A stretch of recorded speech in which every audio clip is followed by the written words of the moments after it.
appreciate the attendance of a couple of our Linn County supervisors, Stacy Walker and Ben Rogers. Thank you for being here. Just a show of hands, how many of you live in the neighborhood? Show of hands. How many of you, now put those hands down, how many of you don't live in the neighborhood? All right, well this is primarily today intended for those who don't live in the neighborhood so that you can see what is at stake with the proposal pending before the Cedar Rapids City Council. It's passed one reading. There are two more readings, December 3rd and December 17th. And the proposal is to rezone this parcel right in front of us to the south, which right now is designated by the city as a prairie pollinator zone that was funded by a state resource enhancement and protection grant. The city owns the land, and the proposal is to rezone this prairie pollinator zone for an industrial rail yard that would have 12 tracks and 200 rail cars. And it's important for people who don't live in the neighborhood to see it. One of the nice things, having lived here for 20 years, over 20 years now, the neighborhood is a nice, quiet, relatively quiet neighborhood. It's always been zoned agricultural, residential, park, or open space. And we are going to take a walk around this parcel up to Cole Street and then to the Prairie Park Fishery entrance, which is just over there, so you can see it from all sides. It is, my guess is it's about a 20-minute walk each way. If that's too much for you, nobody's going to be offended if you don't make it on the whole walk with us. I do have a one-page sheet. If you haven't gotten that, please get that as we walk. It's got some background about the project and also the email addresses for the mayor, the city council, and development services so that you can contact them. Now, I just wanted to ask, one of our local residents right here on Hogg Court is John Schreiner. And John, could you just share a little bit with the group about how long you've lived here? And well, I moved out here in 2005 and went through the 2008 flood, and I just love the place out here. I moved from Time Check area where the car banging was terrible over there, and moved out to here, nice and quiet, beautiful area, wild turkeys, wild deer all over the place, and now our city's giving it away, and they're ruining the whole area, they're ruining our neighborhood. They have no concerns whatsoever over our neighborhood. They don't care. Yep. They just plainly don't care. They're selling us down the river. Thank you, John. Thanks for those remarks. Let me just tell you basically the 5 reasons why they should say no to this rezoning. Number one, obviously, we need more pollinator land, like the city recognized when they got the grant for the pollinator zone. Number two, this is in the floodplain. And we have worked really hard as a community to prevent future flood damage since the flood of 2008. And it is wrong to now do a 180-degree reversal on that and start to build in the floodplain again. That is bad floodplain management. Number three, as you'll see, this is immediately across from the Prairie Park Fishery. It is a wonderful resource for this city of Cedar Rapids. How many of you have been to the fishery before? Show of hands. Okay, quite a few of you. Anybody here not been to the fishery? All right, well, good to have you down here. You'll see it. We already have one lake in Cedar Rapids surrounded by rail yards. We don't need a second lake in Cedar Rapids surrounded by rail yards. And then finally, for the neighborhood, I want to live in a city where you can rely on the city's land use plans. And I know that my wife and I, we bought our house and invested in this neighborhood based on those land use plans. John came down here, same deal, beautiful surroundings, expectation that that would be good. And so as a general principle, you want people to be able to rely on land use plans. By the way, that's people and that's businesses, right? People should be able to rely on land use plans. And then finally, having a 12-track, 200 rail car facility right here is going to be bad for everybody who lives here, right? It's going to hurt our quality of life. It's going to hurt our property values, and it's just bad for us. So we really appreciate those of you not from the neighborhood coming down today to learn more, and hopefully you can speak up. We've got 9 days to stop the city council from voting for this project again, and with your help we can do that. And with that, John, should we walk? Can you walk with us? Yeah, well, I've got a meeting. I know, but Yeah, you'll walk a little bit with us? Okay, let's do it. Let's go for a walk. Adam, you can't be. Oh, you need a flyer? Thank you. Who needs a flyer? Yeah. And I said, you know, these folks ought to be lucky. You know, they got all this space. I don't know if it's enough space. We could just go up there and put some real cars, you know, right there.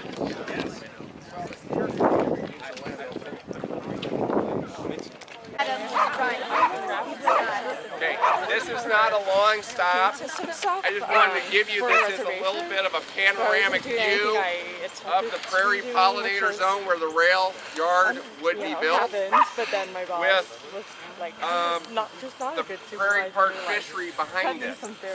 That water body that you're seeing there is the Prairie Park Fishery behind the proposed site of the rail yard. So I just wanted to, since this is about as panoramic as we can get, you know, if we wanted to turn this into a tourist attraction, we could put one of those frames there, have your picture taken here.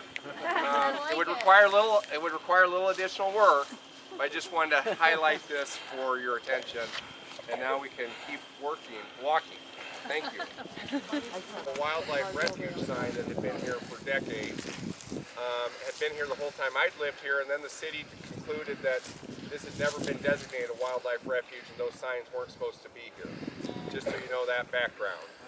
But this would be the area where the 12 tracks with 200 rail cars are coming in and being parked down here. Each track having, you know, roughly 15 to 20 cars on them at their peak capacity. I do want to explain, somebody asked me on the walk, what were the alternative sites that were looked at? Okay, so the alternative is, number one alternative is, we have enough existing rail yard capacity in Cedar Rapids. Right? Nobody has said we don't have enough rail yards in Cedar Rapids.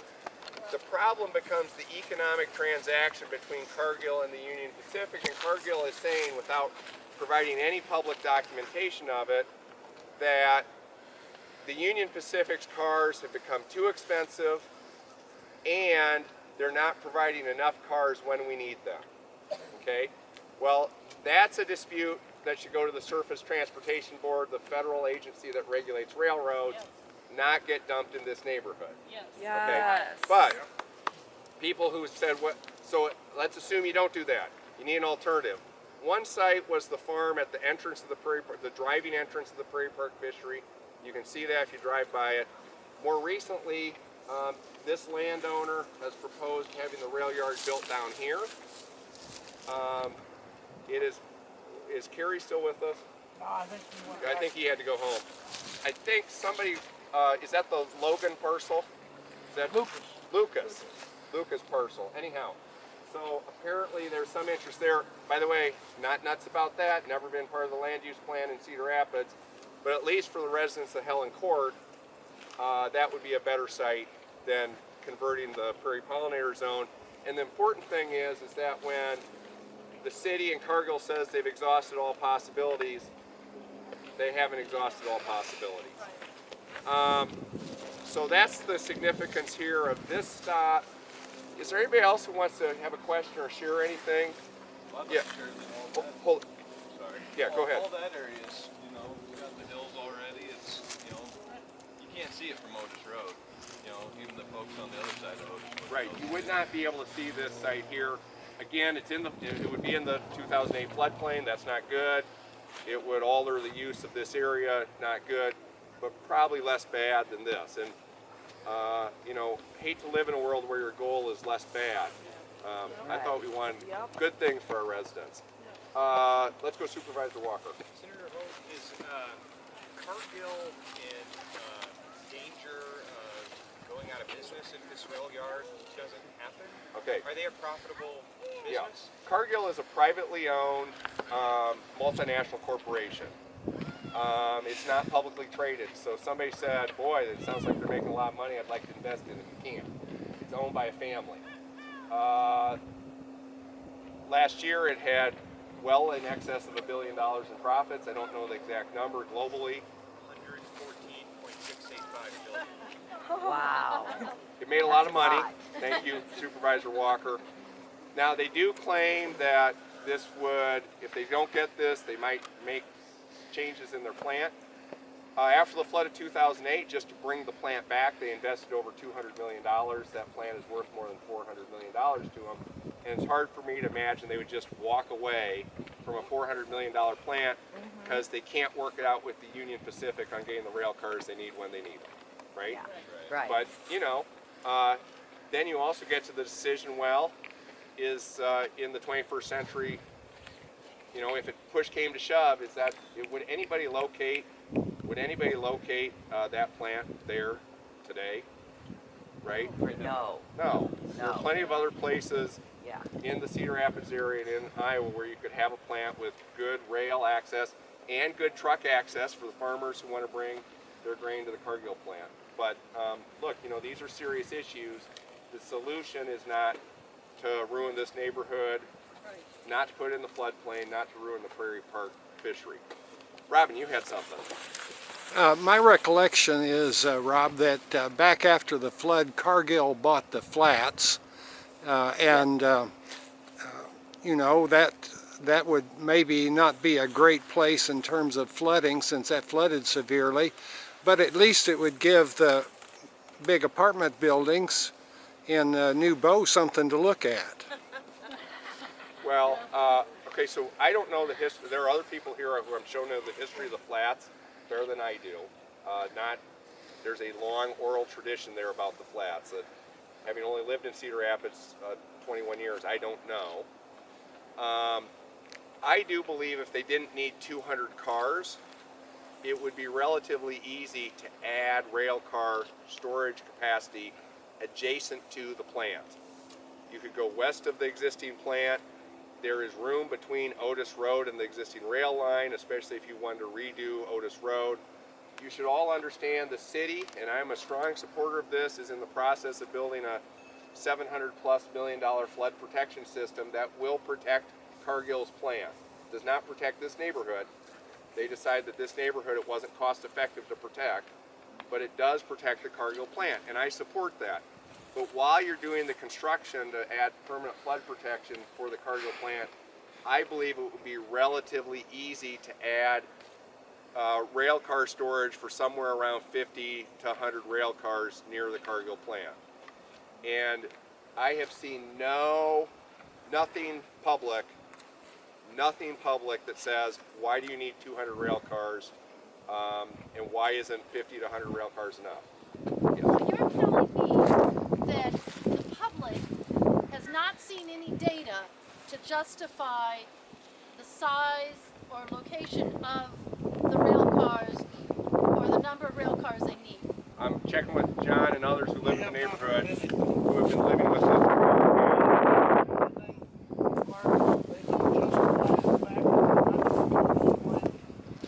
They keep talking the 200 jobs because that's what the city wants to hear. They want to hear, oh yeah, we're going to pull it out of here because. And we're So they gonna talk about the number of jobs for the business side, but they don't talk about the data information that would impact the resident side. Right. Right. They don't talk, and like Rob said on the cost and everything, they're wanting us, our neighborhood, to contribute to their spreadsheet and bolster their. To subsidize the private Yeah. industry. Right. But we're gonna get nothing for it, we're gonna get a washed up neighborhood is what we're gonna get. But Cargill doesn't tell the city anything, and the city is believing anything that they tell them. When they went with that essential services thing, they're not an essential services company, they cannot do that. The city council let them go, what was it, 2 or 3 months anyway, Rob, before Longer Rob than is that. the one that as stopped an me from essential doing service. that. Yeah. Hey, there's another car coming. Let me say, so it's about 1:30. And in the interest of time, if people need to turn back, that's fine. So I'm just flagging the time. I'm planning on continuing to walk. But if you do need to go back, that's fine. And after this car gets around, we will continue the walk.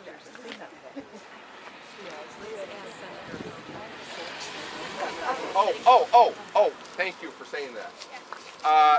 I intend to invite the public to walk again with me. The weather probably won't be as nice this Wednesday at noon. And then we will try to get something scheduled for either next weekend or next Monday, Monday the 2nd. But just so you know, if there are other people who you think would be interested in coming, and I will be making sure I send a personal invitation to the city council and the mayor for our walk on Wednesday. Do you know if any city council members have voluntarily already come and walked the area? They had a bus tour that was optional Did you for invite them. them? What? Did you invite them to come on this walk? Those of them who are my Facebook friends, yes. We've invited him, Dale Todd is our representative, we've invited him out here, and he came to a meeting or two. He really did, but it's obvious his interest is not in Rompot. Yeah. But, you know, he's not a bad guy. He's the one that saved Cedar Lake, you know, from all the pollution over there. Okay. But he's turned his back on us out here. Senator Hogg, Yes, Linda. I followed this for a while, but this is the first I've heard that Cargill plowed 200 million into restoring that after the flood. Did I hear that Yes. right? Yep. So, Their yeah, plan. why did they do that, knowing that they didn't have enough rail capacity? The city helped him some. The city gave him, what was it, 60 million of the FEMA money? I don't actually don't think that's accurate. They are going to spend about, the city will spend about 60 million protecting Cargill in the flood protection system. That's a rough official Rob Hogg estimate, And not for the neighborhood. and none for the neighborhood. Although I don't intend to be here that long. So this is, first of all, this is the Prairie Park Fishery. It is the most recent and by far the biggest addition recently to the Cedar Rapids Park system. It was funded with state, local money, a big gift from Martin-Marietta. And Martin-Marietta had closed this as a gravel mining operation well before I moved here in 1999. I don't know, some of the people who are local may know how far back that went. It's a very heavily used part of the Cedar Rapids Park system, and it's really quite nice. It also floods, so in 2016, when we hit a flood stage of 22 feet, all of the Prairie Park fishery was underwater. This area was taking on water, and we were sandbagging the neighborhood to try to safeguard houses. And unfortunately, it didn't turn into a 25-foot flood stage as had been predicted. One thing that I think this location gives you a good view of is we talked about the people who live on Helen Court. There's the people who live on Stewart and 24th Avenue Southeast. This gives you a good view of the houses. Oh, and then the one house on Otis Avenue here, that's up, the blue house. But then this gives you a good view of the back windows of the houses that are on the south side of Otis Road. And the people who have lived there for just a few years, or for those who have lived for more than a few decades, they lived here with the understanding that this was park and open space, owned by the city and would be protected in that condition. As recently as, and some of you who are city council watchers will know this better than I do, but it was 2015 or 2016 that City Cedar Rapids did the Envision CR new comprehensive land use plan. And the industry that is involved with this Railyard proposal says that they've known they need more rail car space for 15 years, but apparently they forgot to tell the city of that when the city was revising its comprehensive plan. And in the comprehensive plan, this area was again designated, as it always has been, as urban low density for agricultural, residential, park, and open space. So the folks who live up there in the modest working family homes that they live in would, if the city approves this and is built, would have to look out at what used to be a prairie pollinator zone and a wildlife refuge, and instead see a 200-car Railyard operation. Ann, you have a question?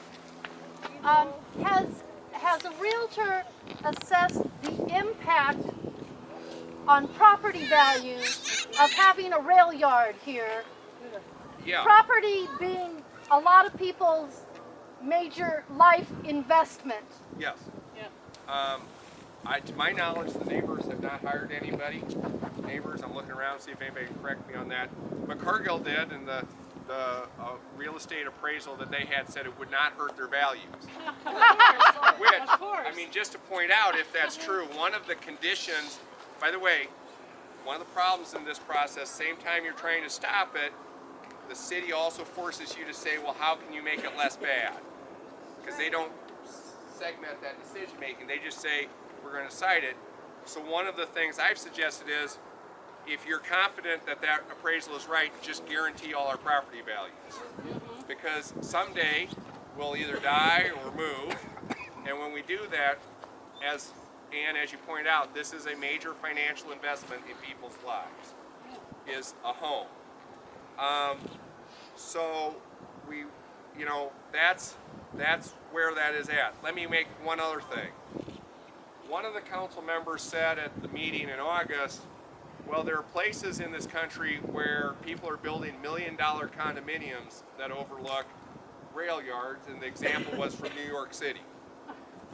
Okay? Well, this isn't New York City.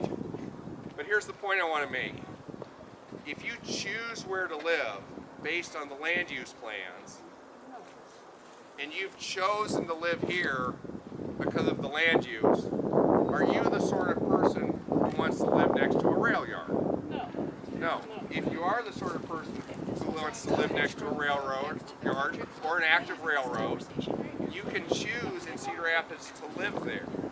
But the people who live here have chosen not to. So even if it doesn't hurt property values, it hurts your quality of life until you've made that transaction to move to where you want to live, rather than living where the city has told you you now have to live next to an industrial rail yard. Let's go to Scott. Has there been any modeling or assessments of what the impact across the spectrum would be if there was a recurrence of a 100-year flood?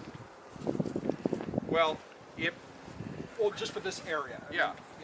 Okay, so you can go to the Iowa Flood Information System of the Iowa Flood Center, which was created by a certain unnamed state senator in 2009 after the flood, so that we'd say never again to the level of flood damage we suffered in 2008. And you can just dial it up and see what a flood stage does to the neighborhood. A flood of 23 feet, remember the second largest flood in 2016 was 22 feet. 23 feet has this parcel where the rail yard would be built almost wholly underwater. And remember, 2008 was a 31-foot flood, so add 8 feet to that if you have a repeat of the 2008 flood. And by the way, the city is planning in its flood protection system for a flood that is bigger than the flood of 2008. So upriver, downtown, and the neighborhoods along the river, they're planning for a 33 or 34-foot flood. And for this neighborhood, they're planning for no flood that would exceed 22 feet. By the way, a bunch of the houses would be back underwater again. We've lost, some of you neighbors, do you know how many houses we lost in the flood of 08? I mean, 70 to 80% of the neighborhood was flooded. I know one person had flood insurance, Ron Sims. At least 20 to 25 or more. I bet we lost 20 to 25 houses Yeah, in the at flood of least. 08. Ron Sims, who had flood insurance, you'll see his house, because his house was rebuilt with his insurance, and it's 8 feet above everybody else. And that's on Rompot Street. Yes, Supervisor.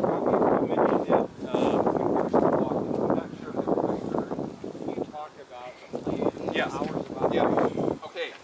So, in this is something I'm going to just confess to you, as I was trying not to get too wound up in this issue. Yeah. Guess what? I'm wound up now, and I'm living with, and I'm losing sleep and all that problems that you have with when you really get into an issue. This is not just a rail car parking lot. We occasionally have rail cars parked on this line here. Because why? Because the line's never used. Yeah. The line is never used. So occasionally the UP will park cars on this line. This would be a 12 track, 200 car rail yard in operation 12 hours a day, 365 days a year. You come out here on Thanksgiving a year from now, if this is built, because you want to enjoy with your family the solitude. We got a bicyclist coming through. You want to enjoy the solitude. 7 a.m. to 7 p.m. every day under operation, 12 hours a day. Thank you. Thank you for bicycling. 365 days a year, weekends, holidays included.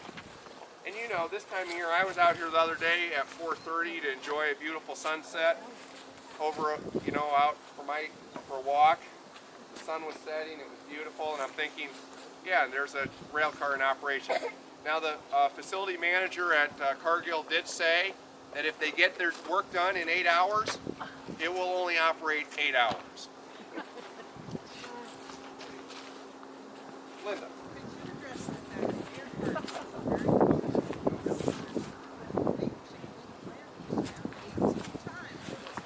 Yes. So the planning and zoning, or the development services agency of the city, now has a database where they track how many land use map changes they make and how many rezonings they make. And Mayor Hart shared this, saying residents and businesses need to know that there's no promise, right? There's no promise that these land use maps are going to remain the same they are. Well, they've made 20 land use map amendments, and they've done, I think he said, 185 rezonings. I asked the planning and development services staff, how many of those were from urban low density to industrial, and how many were over the opposition of neighbors? Right. They told me they would have to bill me for the staff time to figure that out. By the way, Cargill has paid $300 for this process. But they were going to bill me to figure out how many land use map amendments and how many rezonings applied to that. Now, let me give you the typical rezoning. Some of you may know Diedrich Ward, famous Cedar Rapids, Washington, UNI, and New York Jet football player, and we love Diedrich. He has bought the property on Otis Road to the east of mine. It is a 8-acre farm parcel that has one house on it. He would like to build another house on it, and in order to do that, he had to rezone that property from its prior zoning to something else so he could build a second house on it. Do you know how many neighbors opposed that? Zero. Right? So that's the typical rezoning. The typical rezoning is not, let's take a prairie pollinator zone that is zoned urban, low density in the floodplain, and let's put an industrial rail yard there that is going to be a 12-hour a day, 365-day operation. Yes, Ann. Boy, you're full of questions. I am. And I thought we were just coming out here to have a good walk for our health. So, Yes. in the flood of 2008, the city helped subsidize some of the repairs to Cargill down by the river. Is that correct? I don't know that. Okay. I know they spent the Cargill spent over $200 million. I know the city is providing taxpayer-funded flood protection for Cargill, Okay. So, which I support. that's fine. And if they built here and had a flood zone and it got flooded, well, did the city help the residents after the last flood here? So some of the residents may have to help me more on that. FEMA obviously provided people the FEMA assistance that they provided. And I don't know if the cities, were people in the Rompot neighborhood eligible for Jump Start? I assume they were, in the state housing assistance program. I'm just looking around. I don't know. I don't think all of them were. See, so in other parts of the town, I could answer it, Ann, because Right. the rule in the city was if you were on the wet side of the flood protection system, you did not get assistance. And if you were on the dry side of the flood protection system, you would get assistance.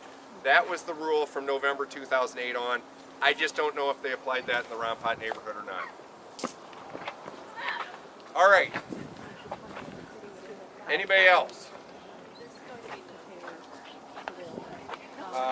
Cindy's question is there a plan to buffer between the Railyard and the Prairie Park Fishery? They are planning to build a berm and plant trees on the other side. Now remember, you didn't necessarily move here to see a berm with a Railyard behind it. And if you're up on the hill, you'll see over the berm. But on this side, there is no buffering that has been planned or announced. Let me just say this on the process. So December 3rd, they vote on the second reading of the ordinance. On December 17th, if it doesn't get rejected on the 3rd, they vote on the third reading of the ordinance. By the way, this is why we have an Iowa law that says each rezoning has to be read 3 times so the public can speak up, just so you know that. And there have been plenty of developments in the state that were approved on the first rezoning and not approved on the second or the third. If that goes through, then the city, and they may try to do this on December 17th, they'll have a development agreement with Cargill, since this is city-owned property, and they will sell it to Cargill for some amount of money. That won't be very much. And then after that, they would have to do a site approval plan. So this will go multiple times. But if we're going to stop it, it's between now and really December 3rd or December 17th if we're going to stop it. Citizens do have the right to challenge rezoning decisions in court. Anybody got $50,000 to hire an attorney? What? You want us to sue them? I'm just saying, it's not a lawsuit like you're seeking money damages. It's a challenge to their decision. Cities have to comply with legal standards in order to do rezoning. Is there a way to do that that's not a Do you have any nonprofits in mind? I mean, We don't have a plan right now. Supervisor. If it passes December 3rd and then December 17th and the city sells the land and it has to go through your process, if all of that happens, how soon has Cargill or the city said that work would begin on the property? I believe Cargill says they want to begin construction early in the spring. Yeah. And that it would be completed by next fall.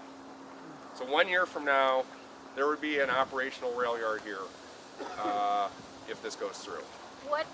What obstacles are there in setting the price of this? Let's say it gets to December 17th and they start to negotiate the price. What role do we have in trying to increase that as a barrier for Cargill to purchase this? $17 billion. I think you should ask your council members to make sure they charge enough. Scott Olson, council member, did suggest at the last meeting that any proceeds from the sale should go into a fund to help the neighbors. And obviously, if they sold it for $3 million rather than $100,000, which I think is what they're planning on selling it for. 100,000? Yes. are you kidding me? What? Oh, was that the year ago? So they've already picked the price as $100,000? Yep. And they did it without public bidding, because they can dispose of city property without doing public bidding apparently, and they just, in June of 2018, they reached an agreement. I think that's right. Have other people tried to buy that area in the past and the city has said no? The city has said no. I don't know about this parcel, but the farm parcel that Cargill bought, the city told people who wanted to buy that they could not develop houses on it. Right, so they had already said no to alternative development. On that parcel, I don't know about this parcel. Last but I read that they combined December 3rd and December 17th. Yes, that's true. Yeah, They so could. we might not make it to the 17th. That's true. I like to create the expectation there'll be a vote on the 17th as well. Well, then I didn't say that. Right. Well, no, they could vote on December 3rd to just combine the second and third readings and be done with it. Has there been like any coercive behavior by Cargill, like under the table, like saying we'll downsize, leave if you don't approve this? Well, they said it at the last council meeting. Okay. They said that they will have to reassess their operations since they have this plan if it's not approved. That's the old PCI trick. Mm-hmm. That's what they said. We'll move to Hiawatha if you don't let us do what we want to do. Yes. And if you got a $400 million plant, those are easy to abandon, I've heard. All right.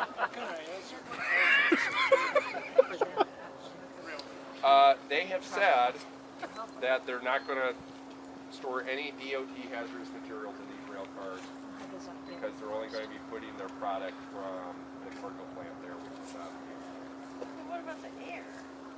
from the diesel fumes, yeah, and the exhaust. And then somebody pointed out to me this morning, it's not on the sheet because I had already printed the sheets, but somebody pointed out rail yards are, how do you control the weeds in rail yards? Spray. Spray. Drains right through, there's an underpass down here, water drains right into the Prairie Park Fishery. Roundup. Keep speaking up. Everything you do to speak up helps. All right. And with that, we're going to walk back.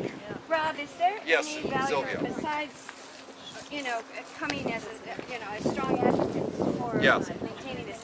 Would there be any value in trying to, for individual citizens, in trying to contact Cargill or the Union Pacific? Is there a value in that? Or I think it's generally best to just talk to the city. focus on the But city? Okay, I just was curious. if you want to, go nuts with it. I don't want to stop anybody from doing something they want to do. Okay. Right?